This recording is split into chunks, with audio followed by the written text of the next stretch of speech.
বিসমিল্লাহির রহমানির রহিম। প্রিয় সাংবাদিক বন্ধুগণ, আসসালামু আলাইকুম। আজকে আমার সঙ্গে আছেন আমাদের আপনাদের সকলের পরিচিত আমাদের জাতীয় নেতা, জাতীয় স্থায়ী কমিটির সম্মানিত সদস্য জনাব নজরুল ইসলাম খান। আমাদের গতকাল আমাদের বিকাল 5টায় জাতীয় স্থায়ী কমিটির ভার্চুয়াল সভা অনুষ্ঠিত হয়েছে। এই সভায় আমাদের সভাপতিত্ব করেছেন আমাদের দলের ভারপ্রাপ্ত চেয়ারম্যান জনাব তারেক রহমান। সভায় উপস্থিত ছিলেন আমাদের জাতীয় স্থায়ী কমিটির সদস্য doctor Khondokar Mosharraf Hossain, barrister Moudud Ahmed, barrister Kebaluddin Sarkar, জনাব মির্জা আব্বাস, বাবু বয়সন চন্দ্র রায়, ডক্টর আব্দুল মহিদ খান, আমি নিজে ছিলাম, জনাব নজরুল ইসলাম খান, আমি নিজে, আমির খসরু মাহমুদ চৌধুরী, বেগম রহমান, জনাব ইকবাল হাসান মাহমুদ চৌধুরী। এই সভায় বিভিন্ন যে আলোচ্য বিষয় ছিল সেই বিষয়গুলো নিয়ে বিস্তারিত আলোচনা হয়েছে এবং আলোচনা শেষে আপনার সিদ্ধান্ত নিতে হয়েছে। এবং আপনারা জানেন যে সাধারণত যেটা হয় যে আগের সভার যে আপনার সিদ্ধান্ত যেগুলো দিতে হয় সেগুলো পাঠ করা হয়, সেগুলো অনুমোদন করা হয়, অর্থাৎ 17 অক্টোবর যেটা আপনার সিদ্ধান্ত গৃহীত হয়েছিল সেগুলো অনুমোদন করা হয়।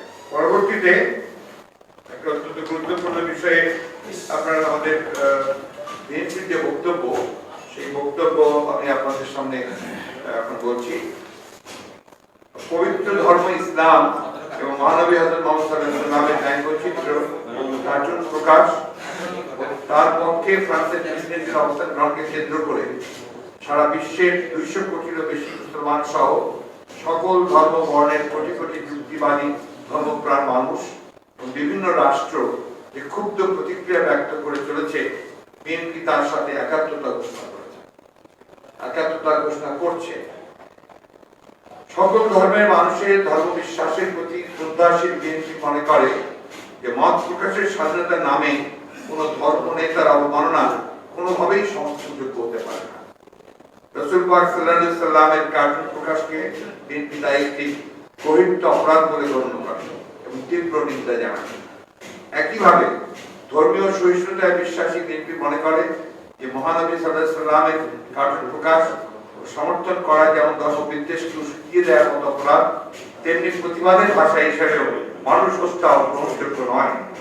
বিশ্বের শান্তি প্রতিষ্ঠার মহান ব্রত নিয়ে তিনি মানবতার ধর্ম ইসলাম প্রচার করেছেন। মহানবী সাল্লাল্লাহু আলাইহি ওয়াসাল্লামের দীক্ষাই হোক আমাদের পথ নির্দেশক। বিএনপি মনে করে পবিত্র ইসলাম ও মহানবী সাল্লাল্লাহু আলাইহি ওয়াসাল্লামের অনুসারীদের আবেগকে আহত করে বিশ্বব্যাপী যে অনাকাঙ্ক্ষিত পরিবেশ সৃষ্টি করা হয়েছে তা গোটা মানব জাতির ঐক্য ও মিলনের জন্য এক অনতিক্রমণীয় হুমকিতে পড়ে চলেছে। এই সংকট থেকে বেরিয়ে আসার ধর্মীয় স্বাধীনতা মূল্যবোধকে স্বীকৃতি দেওয়ার মতো মানবিক ও গণতান্ত্রিক দায়িত্ব পালনের জন্য ফ্রান্সের প্রেসিডেন্টকে উদ্যোগী হতে হবে, কারণ ঘৃণা ও সন্ত্রাস কোনটাই বিশ্ববাসী সম্ভব হয়।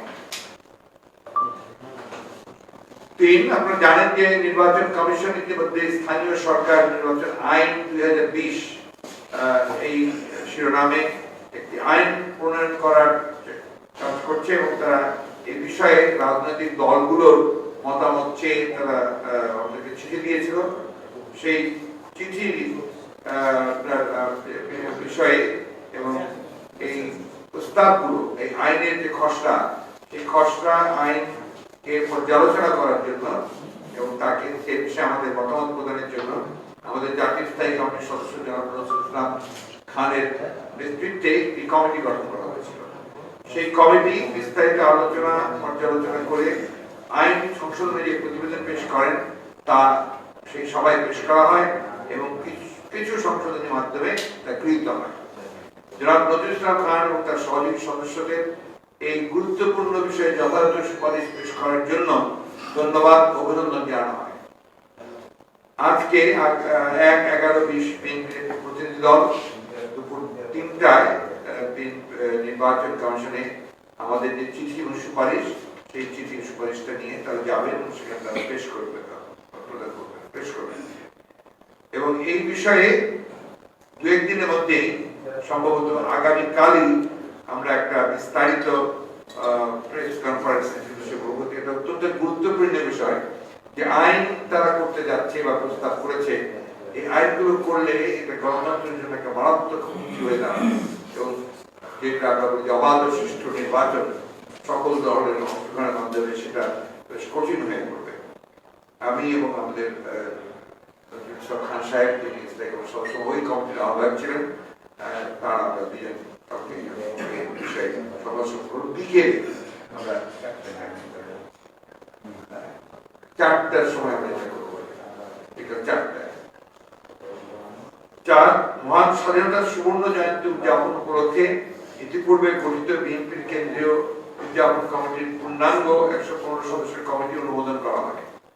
সুবর্ণ জয়ন্তী পালনের যথাযথ কর্মসূচি প্রণয়ন ও বাস্তবায়নের জন্য আহ্বায়ক ডক্টর খন্দকার মোশাররফ হোসেনকে প্রয়োজনীয় ব্যবস্থা গ্রহণের অনুরোধ জানানো হয়। 5 ঢাকা 18 ও সিরাজগঞ্জ 1 জাতীয় সংসদের উপনির্বাচনে বিএনপি প্রার্থীর প্রচারাভিযানে আওয়ামী সন্ত্রাসীদের হামলা এবং নির্বাচন কমিশন ও পুলিশ প্রশাসনের নীরবতার তীব্র নিন্দা ও প্রতিবাদ জানানো হয়।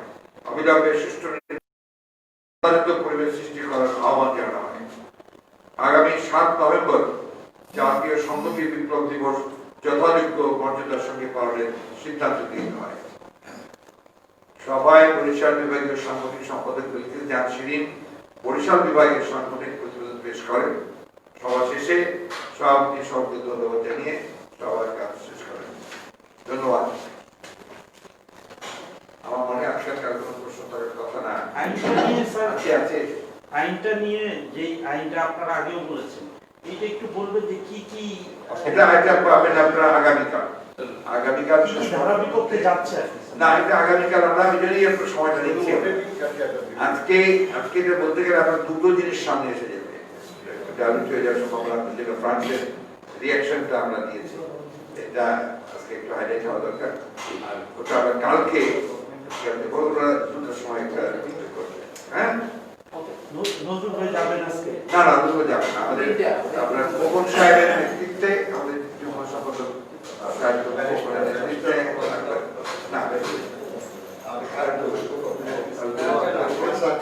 আর কায়সার কামাল আমাদের সম্পাদক নিয়ে যাবেন।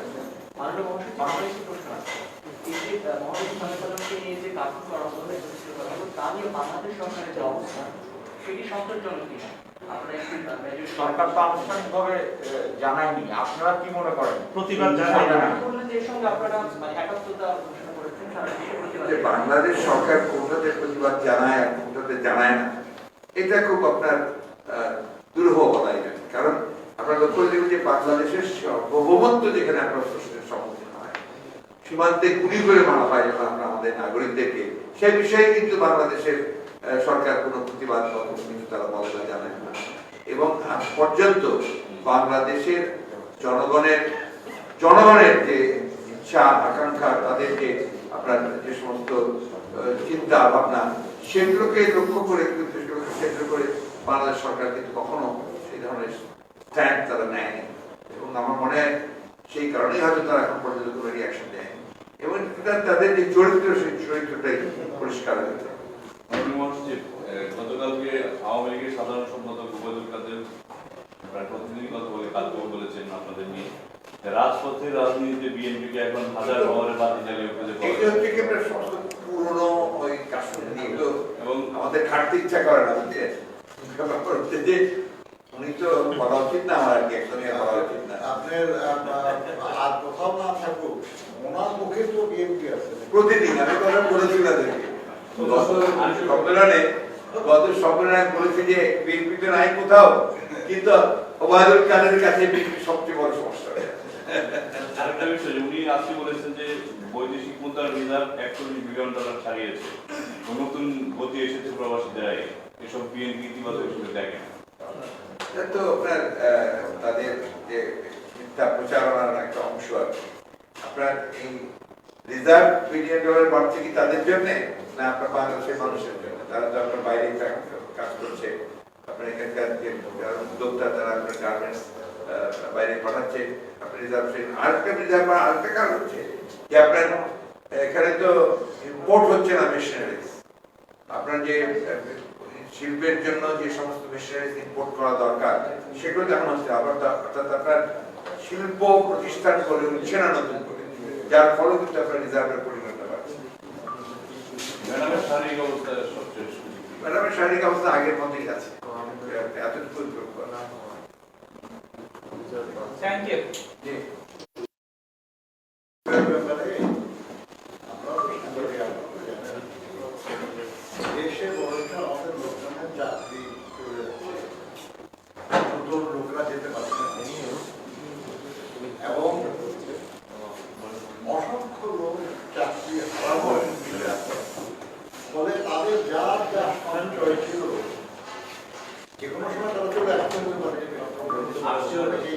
অনেকেই তাদের এলাকা নাই, তারা বেআইনি ভাবে সব তারা পাঠায় দিতেছে।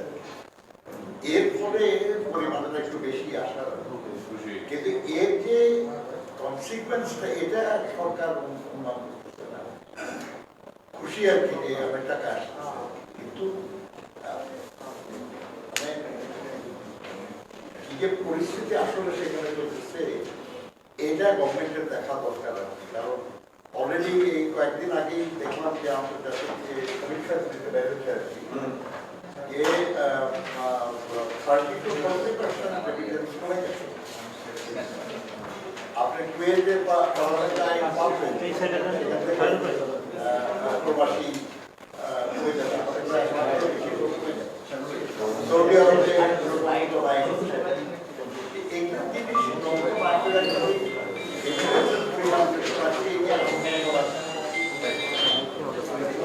বৃষ্টি বাড়ছে তো খুশির কথা, কারণে বাড়ছে এটা কি দেখা উচিত। তাদের প্রতি সরকারের অনেক দায়িত্ব, তারপর সম্পদ যে প্রবাসী শ্রমিকরা তারা আমাদের সম্পদ, গার্মেন্টস শ্রমিকরা আমাদের সম্পদ, তাদেরকে বাঁচায় রাখা, তাদেরকে যেসব সম্ভাব্য সম্পদ মোকাবেলা সক্ষম করা বা এটা দূর করা, এটা সরকারের দায়িত্ব। সে ব্যাপারে কি করতে সেটা আমাদের। আমি গত সংবাদ সম্মেলনে আপনাদেরকে বলেছিলাম যে এই যে প্রণোদনা যেটা ঘোষণা করেছে সরকার, পুরো একটা শুভ করে এবং একটা পুরোপুরি ব্যাংকের loan only to those people, আপনারা যারা বেশিরভাগই হচ্ছে গার্মেন্টসদের সেটাও তারা পায়নি, কিন্তু যাদের প্রয়োজন লোনটা, বিশেষ করে আপনার যে ইনফর্মাল সেক্টরে যারা আপনার কাজ করছে বা যাদের ছোট ছোট ইন্ডাস্ট্রি যাদের আছে এবং যারা আপনার হকার টকার আছে, এদের তো পুঁজি শেষ হয়ে গেছে। এদেরকে কিন্তু এখন আমরা কেউ পয়সা করে দিচ্ছে না, আবার ছোট দোকান টোকান নিয়ে যারা কাজ করছে এটা কিন্তু আমরা শেষ হয়ে গেছে। আমি দেখছিলাম যে আপনার হসপিটালিটি সেক্টর যেটা হোটেল রেস্টুরেন্ট চেইন রেস্টুরেন্ট টাকা, তো সে বলছে যে আমাদেরকে সব ফুটিয়ে ফেলতে হচ্ছে, কারণ আমরা এই 6 মাসে আমরা প্রায় নিঃস্ব হয়ে যাওয়ার উপক্রম আমাদের ছাঁটাই তো হয়েছে, এমনকি বড় হোটেলগুলো আমাদের সেরি নাই তো বন্ধ হয়ে যাওয়ার উপক্রম নাই, কোথাও তো নেই। এই সময় তাদেরকে প্রণোদনা দিয়ে বাঁচানো দরকার, তাদেরকে আপনার সেভ করা দরকার, ওই শ্রমিকদেরকে বাঁচানো দরকার।